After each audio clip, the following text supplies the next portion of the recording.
Hello दोस्तों, dream focus IPO अब live है। वीडियो में हम बात करेंगे ये आईपीओ अप्लाई किया जा सकता है या नहीं, क्या ग्रे मार्केट ट्रेंड्स कह रहे हैं, कैसा बिजनेस है ड्रीम फोक्स का, और इस आईपीओ में मैं क्या अप्लाई मैं खुद कर रहा हूं या नहीं, सब कुछ दोस्तों इस वीडियो में हम डिस्कस करने वाले हैं।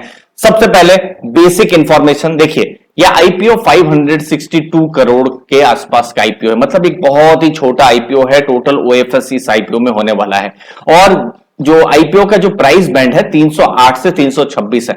और जस्ट आप इमेजिन कीजिए 326 में ही अगर लिस्टिंग होती है तो ठीक है, अगर होती है तो 1700 करोड़ का ये जो मार्केट कैप है वो होने वाला है।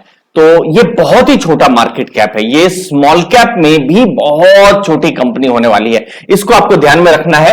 तो इसमें लिस्टिंग के बाद भी बहुत वोलेटिलिटी हो सकती है, ये हमको ध्यान में रखना है। अब आईपीओ ऑलरेडी चल रहा है, 24 अगस्त में ये वीडियो बना रहा हूं, तो 3 दिन है, 24 से 26 अगस्त। लॉट साइज है 46 का और 326 अपर प्राइस बैंड में अगर आप अप्लाई करते हैं तो टोटल 14,996 करोड़, मतलब लगभग 15,000 रुपए जो है 14,996 एग्जैक्टली आपको यहां पर इन्वेस्ट करना पड़ेगा। और जो लिस्टिंग है इसकी 6 सितंबर को हो जाएगी। अब क्या ग्रे मार्केट ट्रेंड्स कहते हैं, अब देखिए ग्रे मार्केट ट्रेंड्स बहुत ही वोलेटाइल होते हैं, चेंज होते रहते हैं, जो कि आपको पता ही है, जो आपने पिछले जो आईपीओज है वहां पर देखा है। बट फिलहाल अभी सिर्फ पहले दिन की अगर मैं बात करूं तो जीएमपी जो हमने सेकेंडरी रिसर्च की है अभी मजबूत दिखाई दे रहे हैं, लगभग 20% से थोड़ा ऊपर का ग्रे मार्केट ट्रेंड्स दिखाई दे रहे हैं, जो कि एक अच्छे खासे स्ट्रॉन्ग ग्रे मार्केट प्राइस एक ट्रेंड जो है वो हमको दिखाई दे रहे हैं। लेकिन हमने थोड़ी देर पहले डिस्कस किया, लिस्टिंग सितंबर 6 को होने वाली है और सितंबर 6 तक बहुत कुछ चेंज हो सकता है। जहां पर सबसे बड़ा अगर कुछ कॉशन है तो वो है जैक्सन होल, ये यूएस में एक जगह है दोस्तों।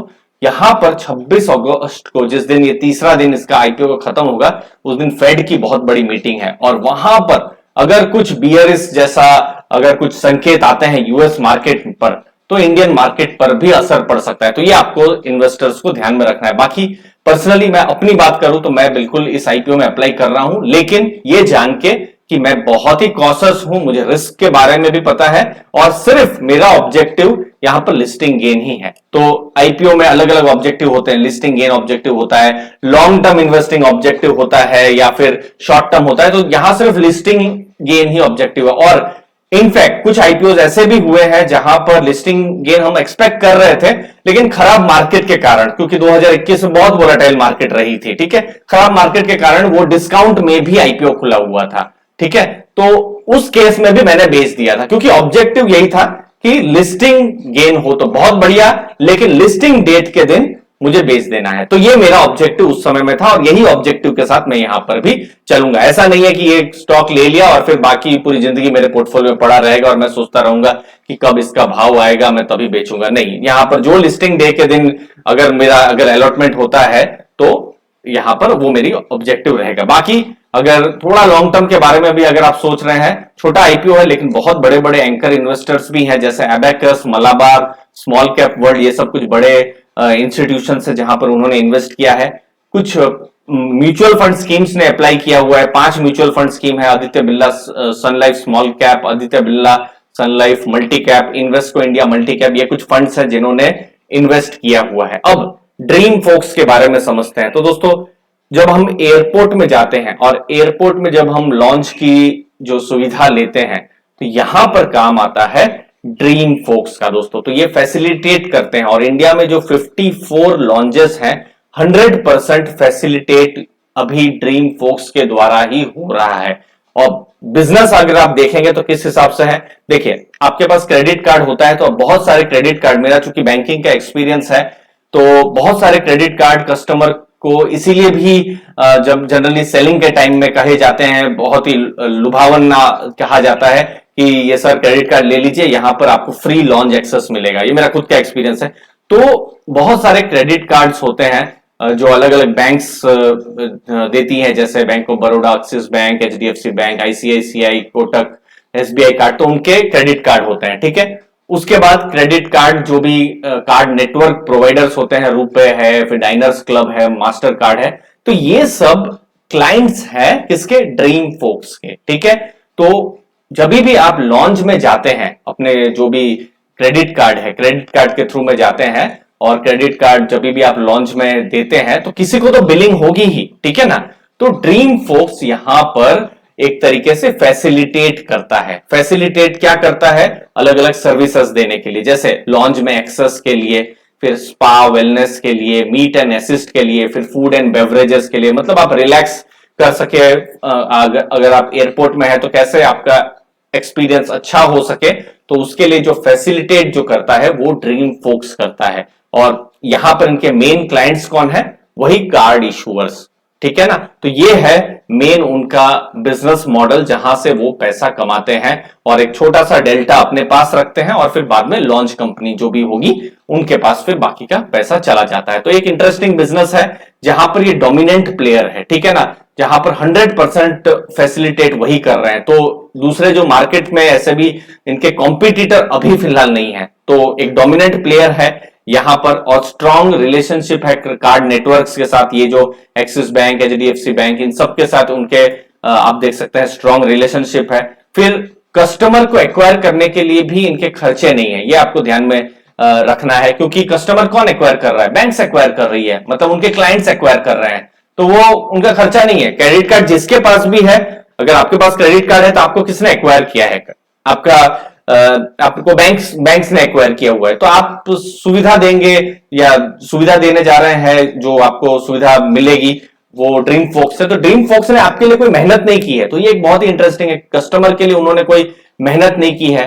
फिर इंक्रीमेंटल कैश डिप्लॉयमेंट भी वो बहुत ज्यादा नहीं करे, फिर भी वो ज्यादा ग्रो कर सकता है। लेकिन रिस्क भी अगर आप देखेंगे कि रेवेन्यू पूरा डिपेंडेंट है कार्ड नेटवर्क, कार्ड इशूअर्स के ऊपर। अगर उनकी पॉलिसी चेंज हो जाती है तो बिजनेस पर असर पड़ सकता है। और फिर ट्रैवल सेक्टर के लिए पिछले 2 साल, खासकर 2020-21 बहुत ही नेगेटिव रहे थे, वो तो इस साल थोड़ा चीजें अच्छी हो रही है, वो हमको ध्यान में देना है। ये टोटल उनका रीच है जो हम आपको दिखा रहे हैं। फाइनेंशियल ईयर 22 में आप देख सकते हैं लगभग 5.2 मिलियन, 52 लाख लोगों ने अभी तक जो FY22 में ये सुविधाएं ली है, लेकिन FY20 में 75 लाख लोगों ने सुविधाएं ली थी। और जितने भी बड़े सिटीज हैं, चाहे आप शुरुआत श्रीनगर से त्रिवेंद्रम तक कर सकते हैं, यहाँ पर वेस्ट में अहमदाबाद, वडोदरा से लास्ट अगर आप देखेंगे कोलकाता तक, आपको यहाँ पर सुविधाएं देखने को मिलेंगी, अलग अलग जो है यहाँ पर एयरपोर्ट्स वहां पर। फिर की फाइनेंशियल्स देखिए, 367 करोड़ था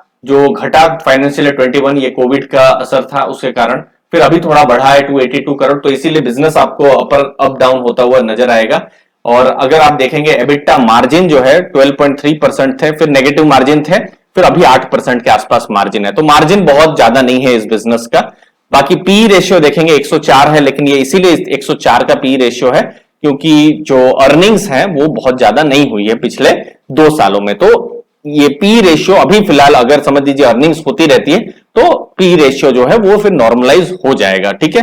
तो ये 53 की पी रेशियो FY20 जो कोविड से पहले का, इसी को ही हम लोग एक्चुअली में मानना चाहिए, तो भी ये एक थोड़ा सा ज्यादा पी रेशियो आपको देखने को मिलेगा। तो ओवरऑल यहां पर एक इंटरेस्टिंग कंपनी है, यहां पर मैं अप्लाई कर रहा हूं, लेकिन सिर्फ रिस्क को ध्यान में रख के। और ये रिस्क है कि फेड की मीटिंग है और अगले 5-7 दिनों में बहुत कुछ हो सकता है, क्योंकि मार्केट्स बहुत ही वोलाटाइल है, यूएस मार्केट बहुत ही अनसर्टन है। तो मैं अप्लाई तो जरूर करूंगा, लेकिन अपने रिस्क को ध्यान में रख के और सिंपल ऑब्जेक्टिव के साथ कि जो भी लिस्टिंग डे के दिन, चाहे लिस्टिंग गेन हो या लिस्टिंग लॉस हो, मैं बेच दूंगा। तो ये मेरा ऑब्जेक्टिव रहेगा, क्योंकि ये रहना बहुत ही जरूरी होता है। जब हमारा ऑब्जेक्टिव क्लियर नहीं होता है तो समझ लीजिए जिस दिन लॉस भी होता है तो हमारे पोर्टफोलियो में बिल्कुल बैठ जाता है वो स्टॉक, चाहे हम पसंद करें या नहीं करें। कभी कभी भाव आता ही नहीं है, कभी कभी भाव आ जाता है, लेकिन वो टेंशन होती है वो अलग। तो इसीलिए एक ऑब्जेक्टिव के साथ रहना बहुत जरूरी है। तो उस ऑब्जेक्टिव के साथ मैं अप्लाई कर रहा हूं। और बाकी एसेट एलोकेशन तो है ही, बाकी एसेट एलोकेशन में अगर यहां पर कुछ छोटी मोटी गड़बड़ हो भी जाती है तो मेरे पूरे पोर्टफोलियो में फर्क नहीं पड़ेगा। तो ये रिस्क को मैं अभी ध्यान में रख रहा हूं और एक्सपेक्ट कर रहा हूं कि एक लिस्टिंग गेन हो 20% की, अभी मैं कर रहा हूं। बट अगेन जीएमपी बहुत ही वोलेटाइल है, चीजें चेंज होती रहेगी और हम आपको भी बीच बीच में बताते रहेंगे अर्ली फाइनेंशियल आजादी में। मुझे उम्मीद है आपको वैल्यू मिली होगी वीडियो से। आपके समय के लिए बहुत बहुत धन्यवाद। थैंक यू दोस्तों, धन्यवाद।